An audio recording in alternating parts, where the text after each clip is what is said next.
today, Stefan and I are going to be talking about our gardening prep. We have a garden in our backyard. And last year we attempted to grow stuff in it. Now this is the first year we've been here and our soil isn't that great. But my family's always been gardening. I grew up, my dad had a huge garden in the backyard. It was probably the size of a football field, and I'm not exaggerating.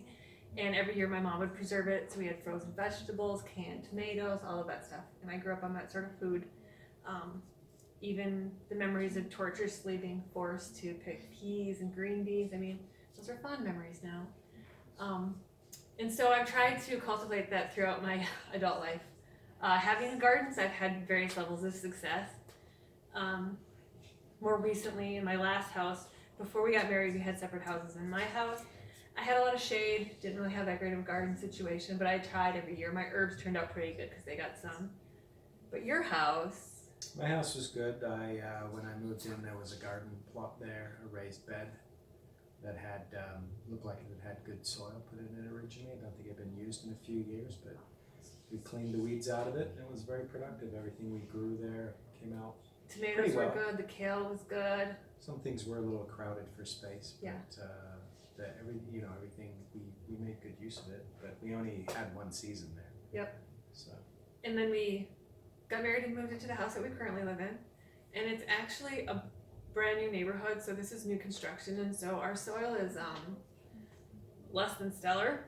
But we thought we had amended it good enough, and so we tried growing stuff in there last year, and our garden was pretty... I don't know if we thought we'd amended it well enough. I think we did what we could with the time that we Yeah. had. But it's very heavy clay, it's very drying, rock hard when it's dry, when it dries out. So it's really kind of really abysmal. just, and it was had corn in it, I think, for many years, so it's nutrient depleted. We basically, if we put more topsoil and nutrients in on top of it, we'll basically just be growing in that. I don't think that what's underneath it is much use. No, exactly. And so we probably should have done raised beds, really.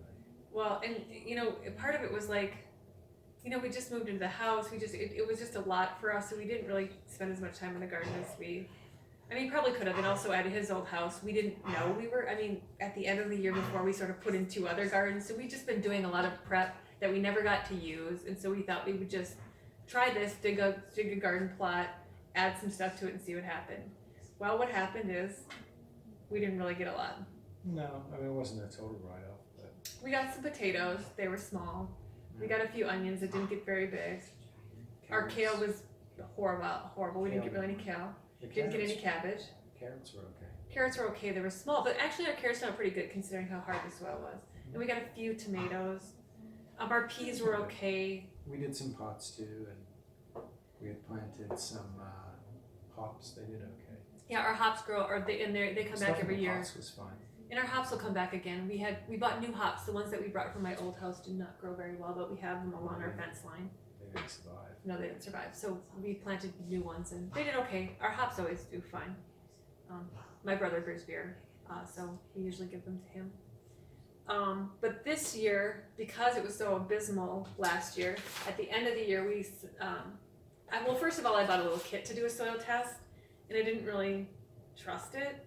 It was just one of those kits, I think I got it at Menards. I can't even remember the brand name. But we live in Minnesota, so we thought, and you can send in soil tests to the University of Minnesota. So we decided to do that. It wasn't very expensive. I can't remember how much we paid. I think it was $18. $18. And then they send you back a soil analysis of what you have to do. So we're going to take a look at this year, and we're going to amend our soil based on this. And I think that basically we're going to get like a load of manure if we can, and mix that in, and probably along our fence line where we do plant some of our climbing vegetables, we're going to do raised beds and bring in external soil that will hopefully help us grow. I guess we'll see. Everything's sort of an experiment with us, with this new. By the time we have it down, it'll probably be when we're leaving to go sampling. But whatever. It's fun trying. I think it's fun trying.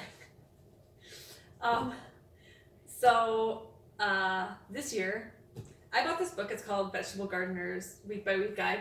I bought this like when Sophie was like, I don't know. I went on a field trip to the Kelly Farm. Sophie's over there. That's why I'm looking over there. It's called Kelly's Farms, and they were selling these books, and it like seriously, it tells you. Fourth or fifth grade. Yeah, Sophie was like in 4th or 5th grade. How old are you now? 9th grade, so like 5 years ago. But it tells you 10 weeks before the date of your last frost or whatever. It gives you like dates, and you put the date in there, and it kind of tells you what you should be doing at that time. Again, I don't know how it's going to work, but my idea this year is that we're going to try growing some seeds inside based on this book, and then do whatever this book is telling us to do. We'll see what happens. But according to this book, despite the fact that we just had a huge snowstorm and there's snow all over, hi Ginge, we're supposed to be starting some seeds indoors. And what we are going to start indoors are broccoli, cabbage, cauliflower, it's another cabbage, Brussels sprouts, and some spicy peppers. Stefan likes hot peppers, and then some kohlrabi. And these seeds that we got, these are all heirloom varieties.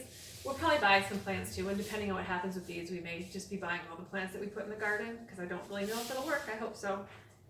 But these are heirloom seeds that I got from a website, and I can't remember the name of the website, but I will post it in the show notes. But these are all like heirloom seeds, and a lot of them are purple, and we know that I like purple, so I'm very excited. I mean, the peppers are not purple; they're just spicy hot for you. Like you, baby. So, anything you want to add to any of that, Stefan? No, I think you covered everything. All right, so for this experiment, I was just searching online and finding things, and so I found this like, I'll show you the box. It's called the Super Sprouter Kit. I think it was like $70 on Amazon.com. I'm sure I probably could have got it cheaper, but you know, I wanted to get it because we needed to start the seeds this week according to my book. So I bought that, and that is this kit right here. It comes with a little light, the sprouting thing, and then it also comes with a heating pad. In addition to that, I bought these like little, you know, trays. You know, when you buy the seeds at the store, or when you buy plants, they're usually in this kind of little trays. And I also bought this Root Riot. They're like these little things that you put in here. So instead of putting like your own soil, you just put these in here. And the reason I bought these is because people said that they had a lot of luck starting the seeds, and it really supports that well. And since I haven't had that much luck, you know, with gardening in general, I thought I might as well just take a step ahead of everything. So right now, what we're gonna do is we're just gonna plant them, and we'll show you the results in the end.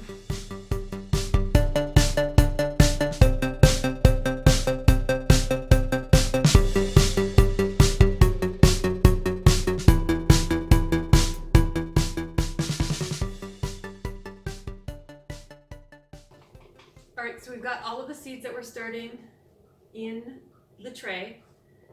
What we think we're going to do is, it doesn't really give us a lot of direction, but I think we're going to put a little bit of water on the bottom, just like a teeny bit, and then mist the top. And then we're going to get it all set up with the heating pad. This is actually going to live in our basement, but we're going to put the heating pad under it and the light, and I'll get a shot of it in its final home down there so you can see what that is. So we'll keep you updated on how our seeds work. I don't know. It was a little hard to plant them with these long nails are not conducive to putting in teeny little seeds, but Stefan did a lot of the work. We also made a little chart here because you know we have like 1.5 trays of each kind of seed, so this kind of just tells us in the half trays at least what is what. And yeah, I guess it's an experiment. We also bought a bunch of other seeds that we'll be planting in the garden, so you'll get to see those when we get to that point. But for now, that's all we got. I will show you what it looks like in its final spot all set up, but we're gonna fill it with water and do all that now. I hope you like the show. If you do, please give us a like, subscribe, leave comments. We'll be back sharing updates and keeping you apprised of our gardening adventures.